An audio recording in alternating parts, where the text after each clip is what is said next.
looks a little small, Well, but it's in we'll the background. Okay, so, so here we see that, difference in, male and female.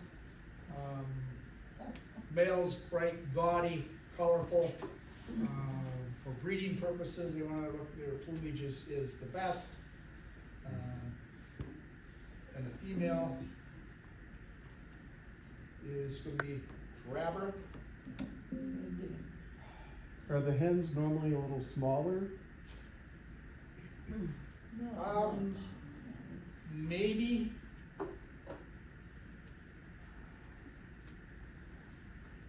still won't advance.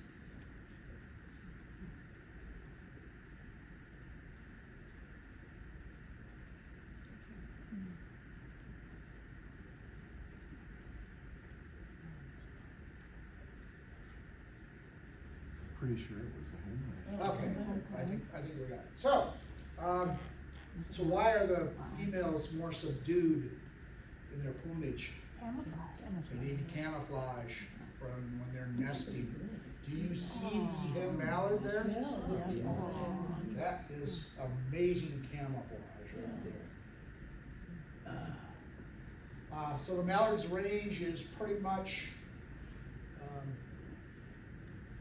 United States and Canada. It's also very prevalent in about the same latitudes in Europe as well. So a cousin to the mallard is the American black duck. So what do we notice a few differences between the mallard and the black duck? We're going to notice that males and females on the black duck are going to look very similar. They're going to have an overall darker color. The head's going to be a little bit lighter. And this is a male. All males have well, I shouldn't say all males, they are going to be females will have dots or a very much more cryptic bill than the males of their species. And that's due for the colors for when they're nesting. All right, so here we have some blue-winged teal. Very prevalent around here right now. They'll be hanging around. They will nest here. So they'll be hanging around till late August, early September. They're actually a neotropical migrant. They'll go all the way down to South America to winter. They don't stay there very long, but they do go down there. They're one of the first ducks to leave in the fall. So you get that first frost, vast majority of them will head out. That will be the tail end of September or first October, and they will start to move. Here you can see some of their amazing colors on them and their breeding range. So the brown is going to be the breeding range. Do nest here in Wisconsin. They like short grasses area, shorter grasses, grassland nesters. And here we have their cousin, the smaller cousin, the green-winged teal. The green-winged teal are the smallest duck that we have in North America. We do have a small breeding population, mainly in the northern part of Wisconsin. Not nearly as prevalent a breeder as what they used to be. And now we get to what I call the real the pretty ducks, or the sexy ducks. So the pintails. All right. So the northern pintails.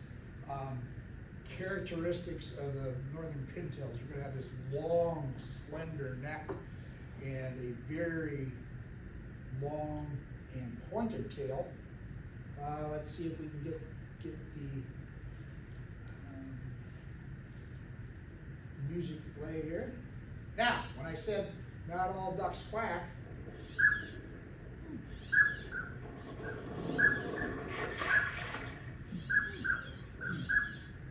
Sounds like a frog. It's a more of a peep and a whistle.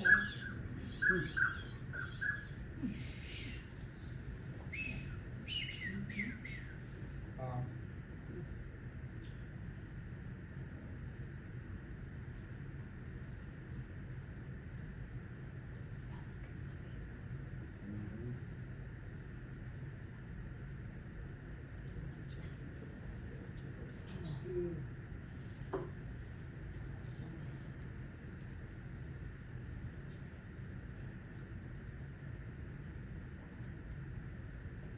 I assume that most males don't sit on the nest.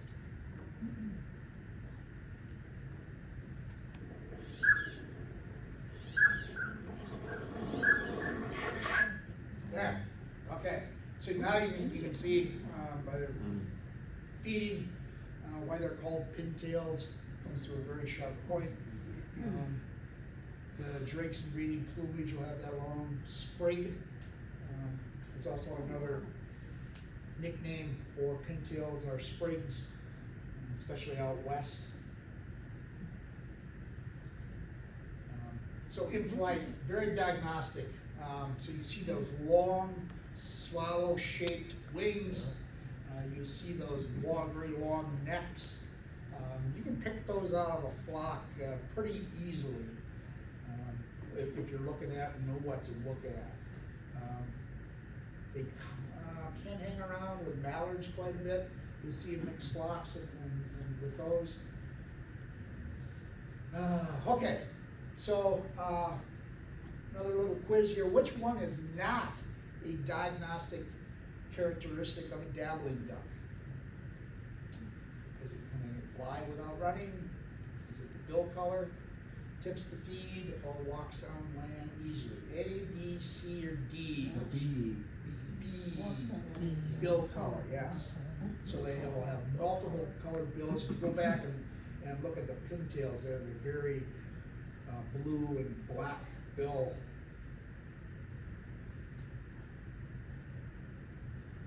All right, so here we got another one. This one's kind of drab. If you didn't know, you could easily overlook this. You're like, oh, that's just a bunch of hen mallards out there. So these are gadwall. So the very diagnostic things about the gadwall. So it's going to be that black butt, the back by the tail. It's always going to be black, males and females, and then you're going to see that white part, a couple feathers, and a specular. That's diagnostic of the gadwalls as well. So they're going to have a black bill versus a yellowish or orange bill on a mallard, and they're going to have yellow legs versus orange legs on a mallard. So you can see this is a female gadwall because she's got a multicolored bill. It's going to be different drab. Their primary breeding range is going to be the prairies to the north and into Canada. Now, wood duck, my personal favorite. Not only my favorite duck, it is my favorite bird. All right. So the wood ducks inhabit primarily the eastern U.S. with a sun population on like the west coast, pretty much. So wood ducks keep me entertained about 10 months out of the year. I have about 130, 40, 50 plus wood duck boxes that I am responsible for. I have 100 of my own personal boxes that I've had up along, and then I have about 50 to 60 at Oregon around the education center there that we use as teaching tools as well. My passion is recording wood duck jumps when the ducklings come out of the eggs and come out of the nest boxes. That is my passion. I have been fortunate enough through diligent monitoring of these nest boxes I film anywhere between 3 and 7 jumps every spring. So I recorded, I don't know, probably 50, 60 jumps over the number of years. So some of those boxes, in my yard, I have video cameras on. I have some that have live feeds run to my TV. Some I have Blink doorbell cameras on them. I've got 2 of those now. If you're close enough to get Wi-Fi connection from your house, you can watch them 24/7. They've come up with, if you have trail cameras that have cellular technology or cellular communications, you can monitor boxes anywhere as long as you have cell coverage. I have not yet tried that. I know some folks that are doing it. I have enough to keep me entertained just in my yard. I've got 6 boxes in my yard that I can swap out cameras and stuff. So right now I've got some boxes with some Hood and Gansers already starting to sit, and one box that does have some wood ducks starting to nest. So.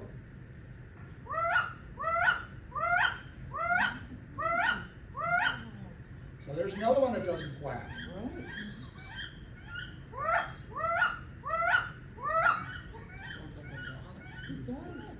If you're ever fortunate enough to hear wood ducks on a roost on a dark evening, middle of the night, they can make some weird sounds. It's almost like a kind of back and forth. It's a whole different kind of sounds that you wouldn't associate with ducks. So we'll move on to the next one, American Widgeon. They're another one of the nest in the prairie potholes, and another one that does not quack like a duck. Let me wet my whistle.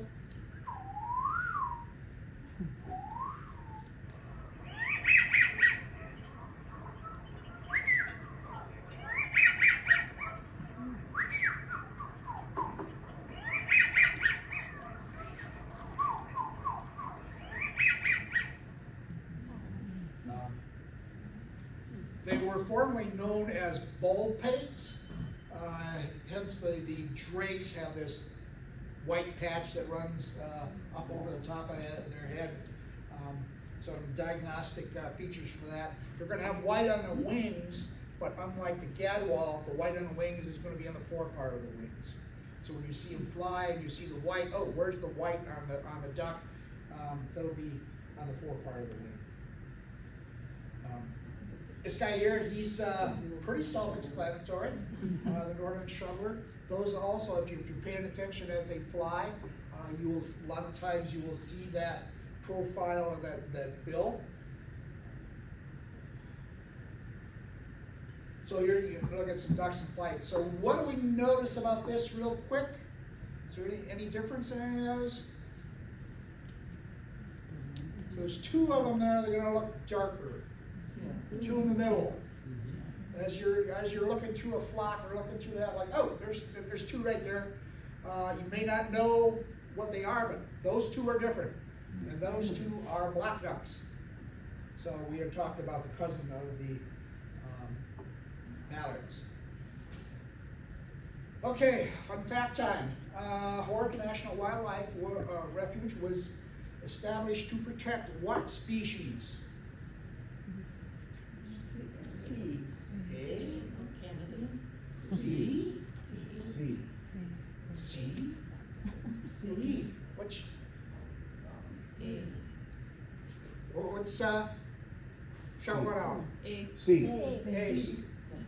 Correct answer is C. So it was, and it's on the Horicon Marsh logo, if they have them. So the redhead duck. So they have the largest nesting colony of redheads east of the Mississippi, and that was a justification to establish Horicon National Wildlife Refuge to keep or restore that native redhead nesting population. There's a few in Michigan, but typically everything that the redheads nest are a prairie pothole nester, and they're going to be further west. There you can kind of see during migration, and it doesn't even show much for breeding of the redheads in Wisconsin, but Oregon is where they're at. So they have a redhead. Sounds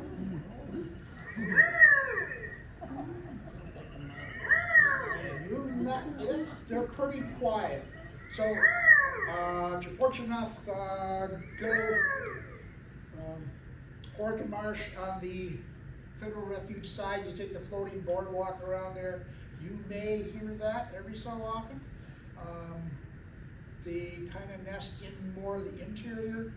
Later on, if you get out on Old Marsh Road, that's definitely a possibility. You may hear that. So redheads are often confused with canvasbacks. So you're going to notice okay, what are we going to look at here first? Well, let's look at the bills, right?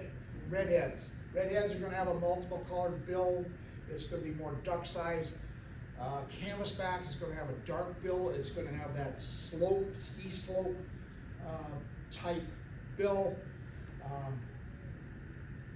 Just a little bit of colorance in the eye color.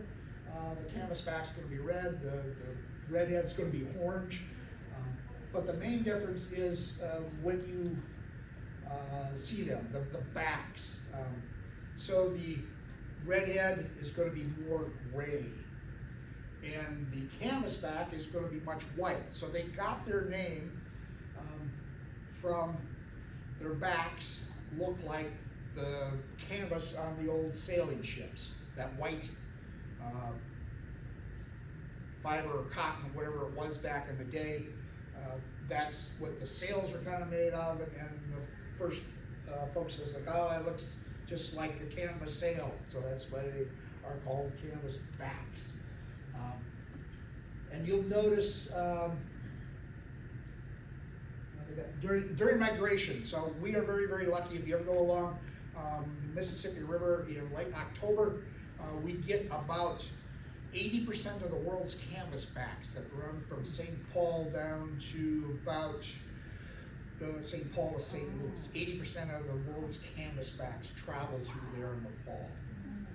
I've seen them, you could almost walk across the canvasbacks on the Mississippi at certain times. Going back to the market hunting days, canvasbacks brought the highest price for them. They feed a lot on wild celery, which is an aquatic plant, makes them very delicious, very delectable. Brought a astronomical sum of about 10 cents a piece back in the day for the canvasbacks.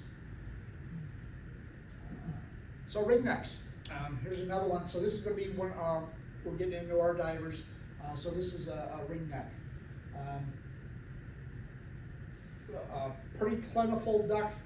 They inhabit marsh quite a bit. They like a little shallower water, where the scaup redheads like a little bit deeper water. All right. So they're called ringnecks, okay? So all of this was done back in the days when most of your identification was done in hand. And there is a very faint, kind of yellow, brownish band that goes around their neck. Unless you have them in very good plumage in hand, you're never gonna see that. A very good diagnostic tool, though, is if you look at the, it's either called a whale's tail or a goldfish. How many people have ever had those little crackers and goldfish? Mm-hmm. All right, here's your goldfish. Oh. So they're always going to have this white line that goes right behind the neck. So my theory was that back in the pioneer days, you know, the guns weren't very powerful, and if they shot them, they weren't quite dead, they had to wring their necks. But it's a little morbid. So, scalp. Scalp are going to be similar to your ring necks, but they're going to have that grizzled top across them, white side. Their head shape is going to be much different. So notice how the ring neck, it comes almost to a point, almost like a triangle. Lesser scalp's going to have a much rounded head. The bill is also good if you can get to see the bill in breeding plumage. It's going to have that stripe around it, a ring bill around there. The lesser scalp is not going to have that. The lesser scalp, so that black little nail on the end there, that's very important. I want you to remember that. That's going to be a difference between the lesser scalp and the greater scalp. So, on the greater scalp, it's going to be the top of the head is going to be on the forward part of the head, and that nail is going to be that black part is going to be much wider on a greater scalp. So here you can kind of look at it, kind of covers that. So the furthest left one is going to be lesser scalp. So you can kind of see the greater scalp in the middle is almost going to be like a triangle. And then on there again on the right, this is going to be that thin, almost like a line or a dot. It's not going to be the triangle shape.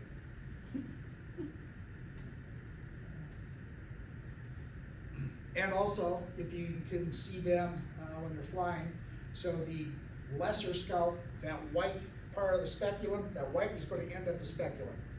On the greater scalp, that's going to go the whole entire wing. So if you can see them in this pose, or if you can get a picture of them when they're flying, that's another good way to identify them. Look at the heads. There again, you can see the nail on the greater scalp is going to be a little bit wider. So here's a kind of a chart of between the lesser and greater scalp. Those two are going to be always going to be your toughest identification between the latest. I'd be real leery about using iridescence about halfway down there, green or green purple. It depends upon where the sun is coming from, what your angles you're looking at. So I really think that I would never do an identification strictly on that alone. If you can get several of these, more the better. All right, so this is a really cool picture. I like this picture because, let's go over this a little bit. So we can actually we have both greater and lesser scalp here. Can we pick out the difference between the two? All right. So the right two, excuse me, this one right here. So look at the bill. It's got that triangle shaped nail. All right. So look at the next one. It's just got a kind of a slit there. Also, we can see the wings on that one, right? So that one, the white only goes up to the speculum. The next bird back is a greater because the white goes all the way out to the whole wing, as well as the one up on top up there. So we got a really good illustration of the differences. That's a great photo to look at. All right, bufflehead. So these are another one that'll be around here this time of year, working their way through.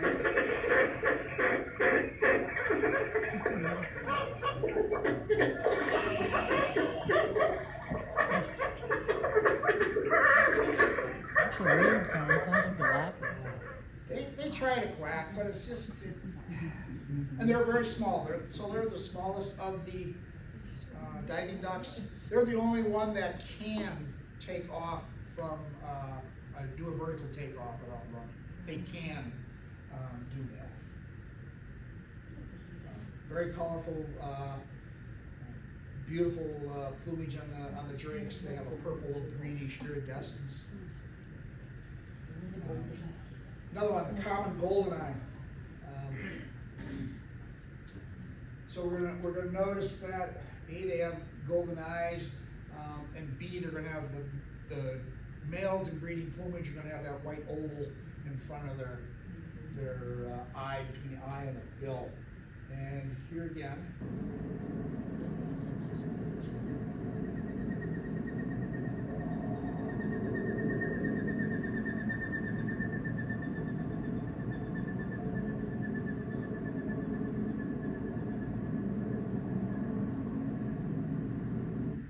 So there are also, some folks give a nickname of whistlers because of that whistle.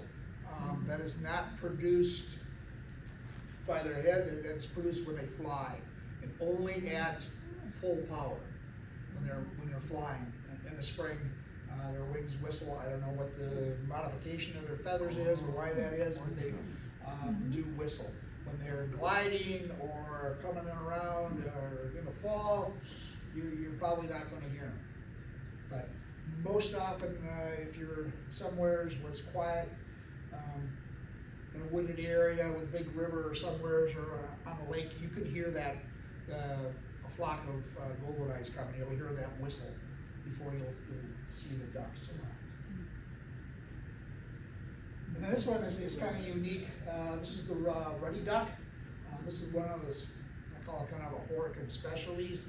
You're not going to find them too often. You may find them around Rush Lake as well, where they nest. But they're kind of, I know some people's favorite. They're really ruddy, rusty color. They have bright blue bill. They have a very unique display. The male will, a lot of times you'll see that tail cocked up. That's a good indicator, the silhouette right there. They also have where they'll bob their head back and forth and make some weird noises. They'll actually blow bubbles out of their breast feathers when they do that. So, Excellent. you get a chance, Highway 49, do a slow troll around there, and if you find some ruddy ducks, and there may be one or two, you'll be out there trying to impress the ladies. They're a later nesting duck. Sometimes they don't start nesting until the end of May, first part of June.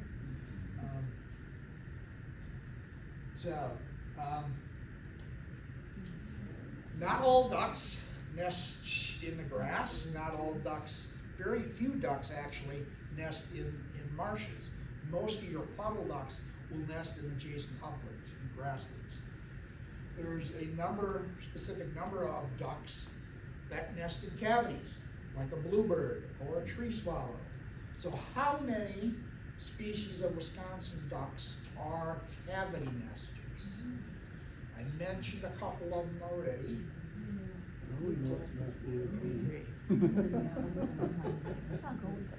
Yep. Any idea? Well, the wood duck is one. Okay, well, You already told us the hooded merganser. yeah. And the common merganser. So it must be three. Well, it could be five. It's 5. D, 5. Bonus points, are we gonna name them?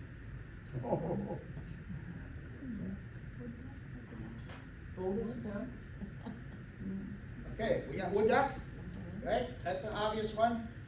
Common goldeneye is another one. We do get some breeding in northern Wisconsin, up into Canada. The bufflehead is another one. We did have 10 years ago plus, we had for a couple of years we had bufflehead that inhabited 1 or 2 nest boxes at Horicon, and that was the furthest south nesting. I think that was one of the first documented nesting of bufflehead in the state of Wisconsin. Since we haven't found any since, there have been a few spotted or documented in the northern tier of counties in Wisconsin. Common merganser as well, and there you're gonna find mainly like in the Arrowhead tip of Minnesota and then into Ontario and Quebec. They are a nester, cavity nester well, and hooded mergansers. So those are your 5 species of cavity nesting birds, cavity nesting ducks. We'll cover the mergansers real quick. The common merganser, you'll probably see a whole bunch of these right at first ice out on Lake Winnebago. They're everywhere out there right now. Okay, yep. So common mergansers are one there, and they're working their way north. You'll see their primary breeding range is Canada.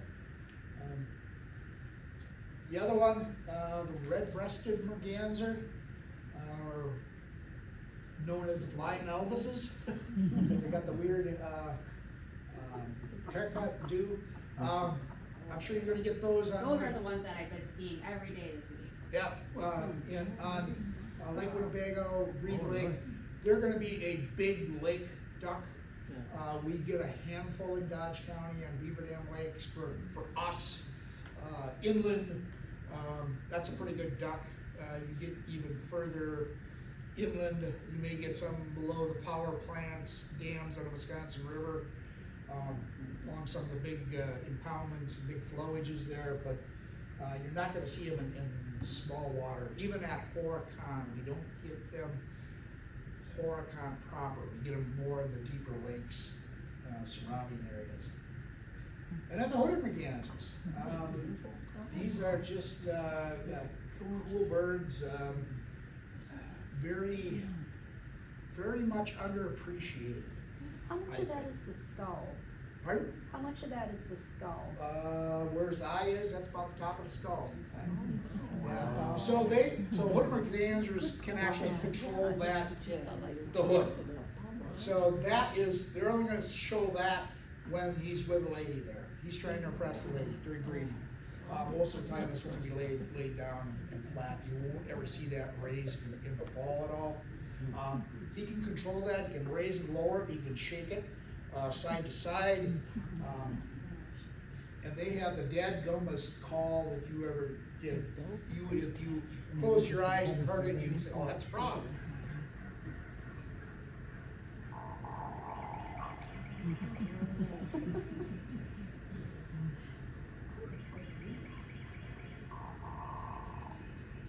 So it's gonna be like a croak.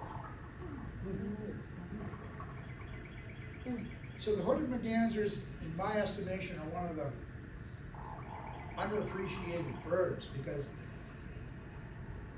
as I go through and try to do some of these talks, so they're not. The duck hunters don't care about them because they don't taste very good. So it's not as sought after for a duck. Birders are like, yeah, okay, it's there, so it's not really appreciated.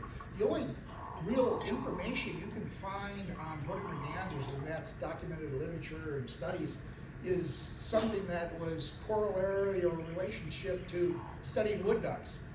Like, oh yeah, we found a hooded merganser in box XYZ, and it was there for 30 days, and that was it. So the hooded mergansers come back a little bit earlier than the wood ducks. They will start nesting anywhere from 7 to 10 days earlier. I've got one hooded merganser at home that's already starting to incubate. I've got another box that has 9 eggs in, and another one that has 6 eggs in. The wood ducks are just starting. Once the hens start to lay, the drake hooded mergansers have done their job and they disappear. Don't ask me where they go, because nobody knows. It's never been done. Do they go to Canada? Maybe, I don't know. But I've issued a bet during our bird festival. I said, I'll give $1 to anybody who can find me a drake hooded merganser after the 1st of May. And festival's been going for 30-some years. I gotta pay up once. that somebody actually found a Drake hooded merganser after the first mating. Once the hens start going, his job is done, they're gone. Where they go, I don't know. Once those hooded merganser young gain flight, I don't know where they go, because you don't see them again until late October or November. And they do nest around, so you think you run into them occasionally, July, August, not very often. Do they head north? I don't know, or head to certain areas. You don't see them again until late October or November. So that's a cool. So we're just going to touch just a little bit on the long-tailed duck, formerly known as the old squaw. Really gaudy plumage. You probably get a few on Lake Winnebago every so often. They're what we call a sea duck. You find them quite a bit on the Great Lakes where they winter there. They go all the way to the Arctic Canada to nest. Something that I'm not going to cover is the scoters. We just don't get enough of them here. We will get white-winged scoters, surf scoters, and black scoters a little bit. So, Canada geese, we know what they sound like, right?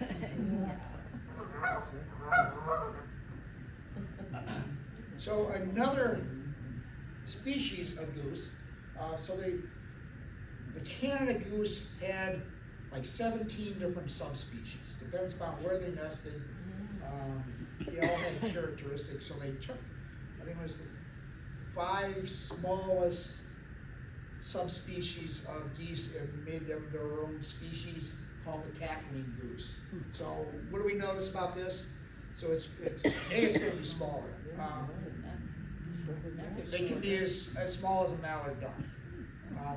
And you're going to see that short, really small little bill compared to the more prominent bill of the Canada. And you'll hear, and a lot of times you'll hear them as well. Instead of the deep oh, it'll be a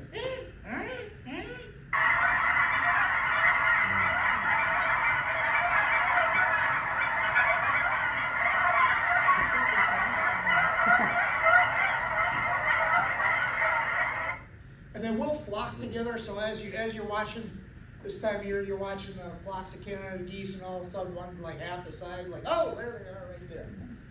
So keep an eye on that. Definitely that. Another one we get just in the springtime is greater white-fronted geese. When I was growing up, we didn't have any white-fronted geese around here. It wasn't until the late 1980s, 1990s, mid, that the greater white-fronted geese started showing up in Wisconsin. Only in the springtime.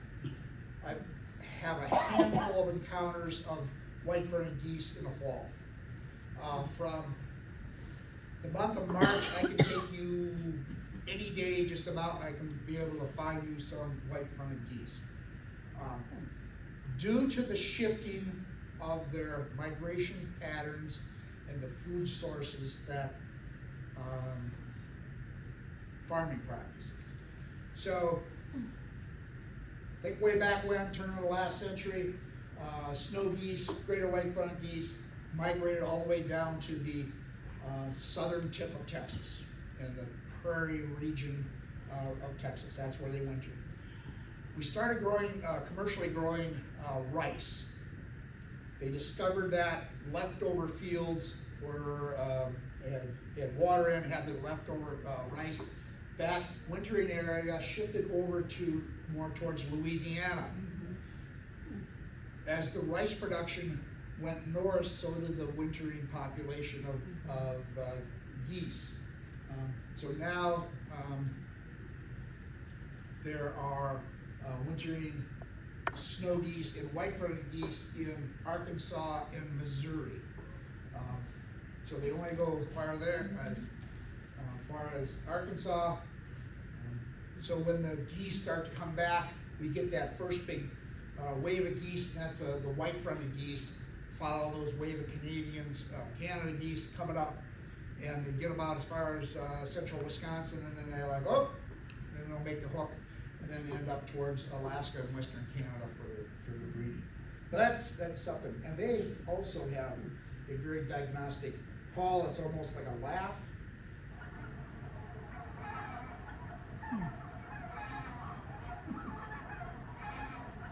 And there again, if you're paying attention, listening, as a flock goes over, like I picked that up. Oh, like that. So they're also called, a nickname is called specklebellies. So if you look at them, they have very hairy barring on that. Another good way to pick them out as you're scoping a flock of Canada geese, you're going to spot those orange legs. And then when you are looking at a big flock of Canada geese, look in the wetter areas or muddier areas. They seem to prefer that more than the uplands of Canada. So if you're looking for white-fronted geese, you got a field, oh, it's kind of muddy off over here, that's where I'm going to start to look for white-fronted geese. And then we have our snow geese. There again, their population has really shifted and exploded due to the farming practices. So they have really capitalized on that rice production, that leftover white rice production. Not only did they shift their wintering areas from deep South Texas up to Arkansas, even Missouri, so they became so prevalent 20, 25 years ago in the Arctic area where they were nesting. They were actually denuding and eating everything off those nesting grounds, making it unusable for other species. So the Fish and Wildlife Service issued what they call a conservation order and extended the season on snow geese. Hunters are now allowed to take more snow geese, use different methods than typically they would during the regular season. Not only did the snow geese migration was shorter, they were better fed, so in turn they were actually producing like an extra egg in their breeding area. One egg doesn't sound like a lot, but if you multiply it by 1 million birds, it tips the balances pretty quickly. Snow geese, you're gonna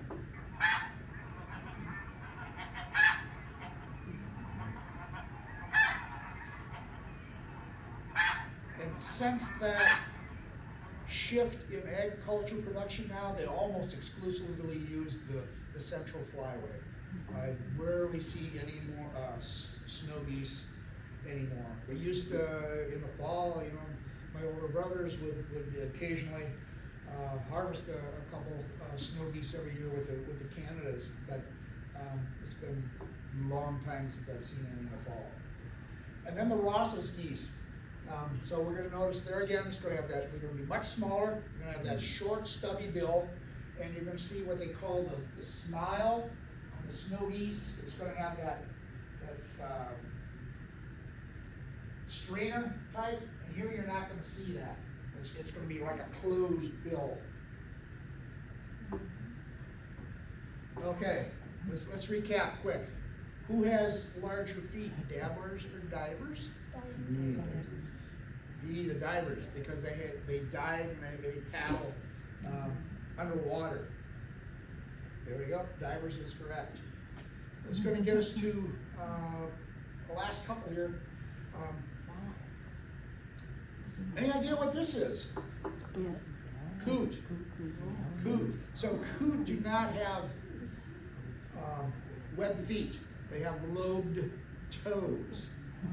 So it kind of looks like their feet were smashed by somebody and they just squished them out.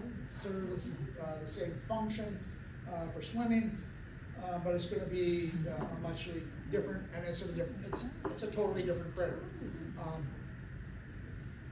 To novices, when they're out on the marsh or the lake and they're out just you know, swimming away, like, oh, what's that black duck with the white beak? You're like, "Ugh." It's not a duck, it's an American coot. So a coot is a very good indicator of the health of a wetland. So if you have coot in your marsh or coot nearby or coot that are nesting, they are very specific. They're a feed on submergent vegetation. So vegetation that does not come above the surface of the water. And they're pretty particular on what they eat. So if you see coot in an area, that's a pretty good indicator of a good healthy wetland. And there, what type of feed do we have here? Okay, mallard duck, hen mallard. One last one here. It's going to kind of look similar to a duck, but it's not a duck. They also have those huge lobed toes, and this will be the pied-billed grebes. And a lot of times you will hear these guys. Oh, my sound didn't play. So they don't dive, they just kind of sink. Like you can't see. And they do that by they control the air in their feathers, the amount of air they can release. So there you can see those huge lobed toes.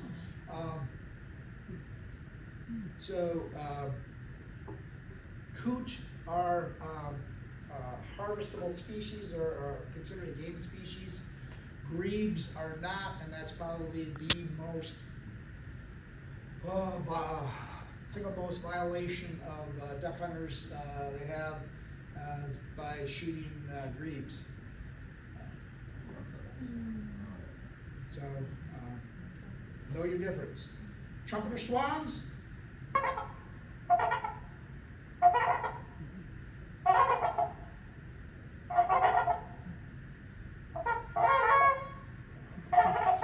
So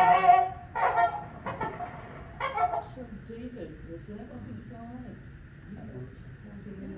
Yeah, so if you get a concentration of trumpeter swans, to me it sounds like a junior high school band concert. It's going to be whoa, whoa, whoa, whoa, whoa. So we do have them nesting at Horicon. I think there may be some like at El Dorado, other areas that were really introduced in the 1980s and 90s. Very successful. So yeah, they're now part of our native fauna once again. Tundra swans. So tundra swans are the ones that migrate. They have one of the largest or longest migrations of waterfowl. They nest in the northern slope of Alaska, in the northwest part of the continent, and they winter along the Chesapeake Bay.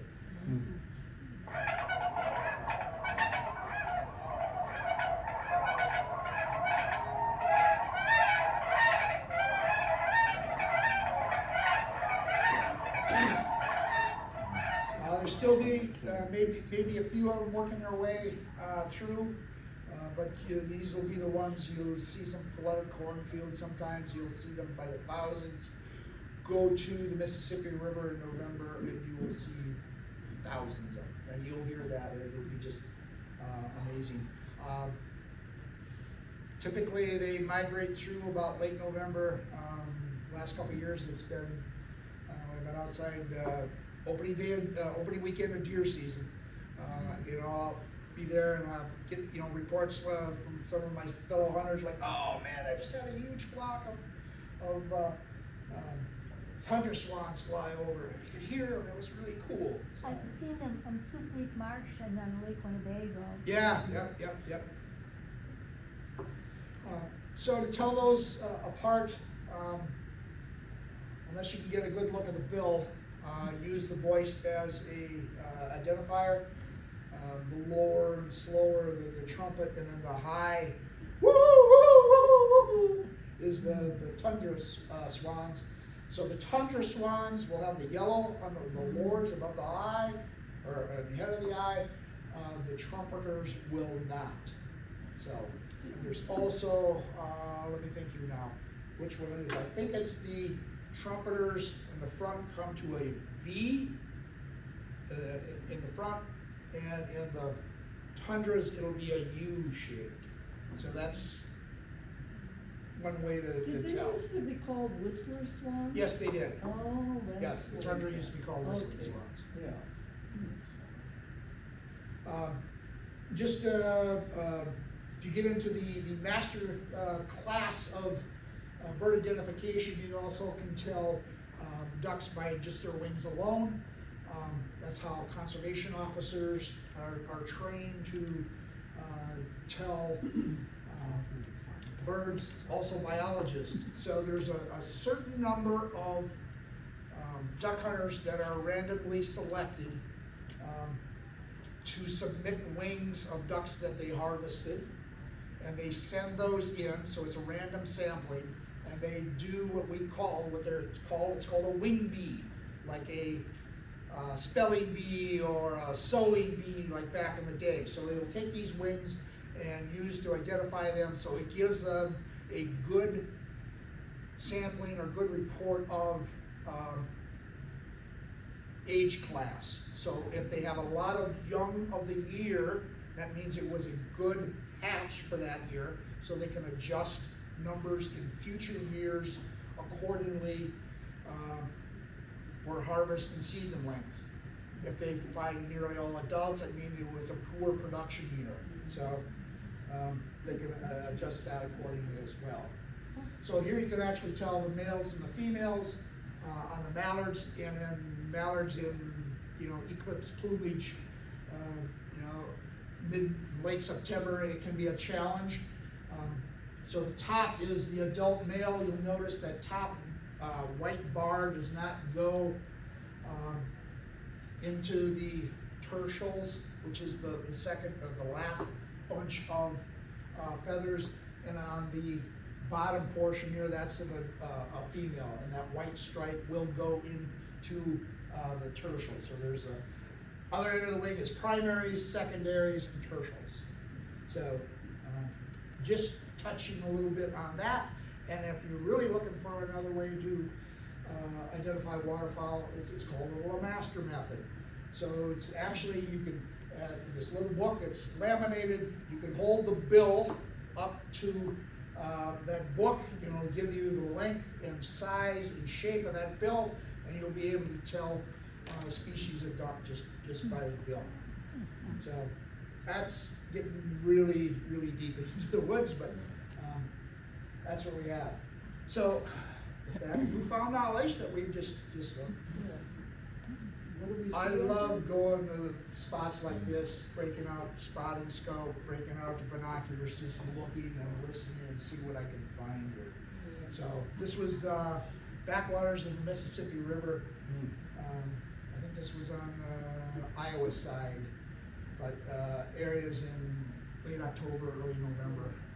So it's pretty cool. And you can get that now this time of year, find a flooded cornfield or protected bay out here, or on Supley's Marsh or somewhere, or come down to Oregon. You can find that as well. So, with that, Very I will appropriate. take questions if you have. Okay, Is the loon a duck? no, Oh. okay, so a loon is not a duck because A, it has a different bill shape as a spear. The legs are way far back. It feeds differently. It's feeds on fish.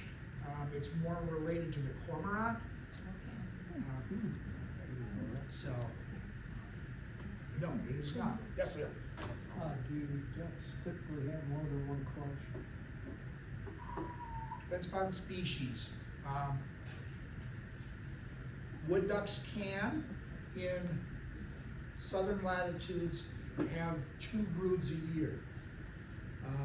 Here, we don't get that. Our breeding season can run from, I typically get about the first egg about the first week in April, and I get the last jump right around the 4th of July. I've had boxes in my yard that have had 2 hatches of ducks. Now's a good example. The Hortimer-Ganzers will go first. They're 7 to 10 days earlier. I've got one that's sitting, and it never fails. The first batch of Hortimer-Ganzers will go out during the Bird Festival while I'm leading trips during the Bird Festival and can't participate in the jump. They're just jerks that way. They're just not considerate of my time. So right after that, wood ducks can come in. Right after that, I filmed a Hortimer-Ganzer jump one time. Filmed it, jumped. I had a bunch of stuff left over. I put a turkey tent up, used as a blind. I got a chair, and other stuff. I went back 2 days later to retrieve some of that stuff, and there was already wood duck eggs in that box. So those cavities are so very vital. I've had that early as well, where wood ducks jump. Typically, like the peak of the wood duck jump is right around Memorial Weekend. And I've had some that were there, and all of a sudden I'll go back to clean out that box, or I'm working in the yard, and like, hey, there's another wood duck going back into the box that was just jumped a week ago. And so they're starting, so that typically is thought to be younger hens. They're a little more inexperienced.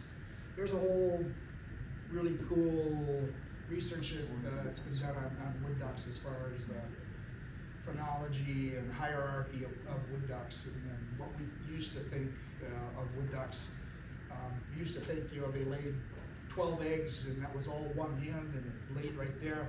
Well, they found through DNA testing and putting some pig tags on hens in boxes that is not the case.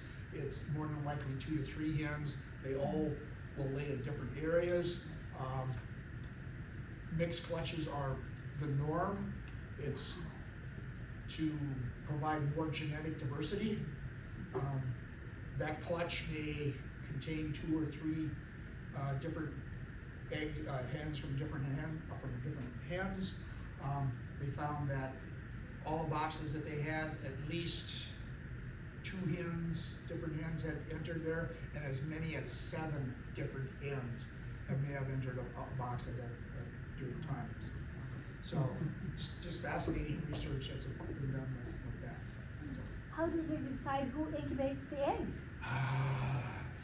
they kind of duke it out, strongest natal instincts.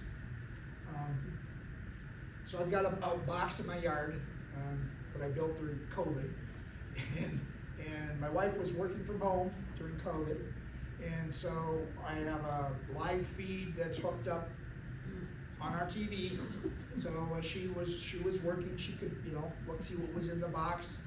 She could see a hen that was sitting on a nest right there. All of a sudden, glancing out the window, all of a sudden here comes another hen. They're flying in there, and it just got to be a big wrestle, and she could hear them from inside the house, duking it out. And so she did her mom thing. She went out there, wrapped on the box and told them to knock it off. And things got quiet, and then she went back in the house, and they sorted it out, and one laid an egg, and one other one took off, and the one that was sitting takes that egg and adds it to her clutch. So how it's just dominance? I'm sure there's a dominance or pecking order among hen wood ducks, and they're not as nice and tame and cute as one would think. Doing this nest box monitoring, I go to monitor the nest to see how far along it is, and I found a box that had a dead tree swallow at the base of it. Wow, that's kind of weird. Okay, something must have happened. And then I go to check that box a couple days later. I find a dead tree swallow in the box when the hen was gone. And it kind of all of a sudden dawned on me that these tree swallows, who are also cavity nesters, are looking for that cavity, and wood duck is not ready to give that up. And you could literally see it was like chunk marks right across that swallow, the exact size of a wood duck's bill. Bam! Yeah, so that should have killed a couple tree swallows. So. Defending her nest. So, yeah, so I monitor wood ducks. You know, you walk up to the box, you know, stick the camera in there, take a picture. Some are just like, yeah, whatever. And some of them you'll get the snake eye, they'll hiss at you. You know, everyone's a little bit, has their own personality, so you'll get this, you know, big open mouth. So. With that, That's because you're a peeping Jeff. yeah. Yeah, but it really helps, by using the phone. Okay, he's in there, in there. I'll come back again a different time. They're not disturbed, they're not flushed off the nest, you know, it's just better for everybody. Yeah. I got documentation, I know the time when the hen is on there, so it's a cool, fun hobby. So. Any other questions? Oh, we learned a lot. Okay, cool, I'm glad, good audience, good questions. So if you have any other further questions you wanna ask one-on-one, certainly come on up, but that's. So let's give him more quacks. Yeah.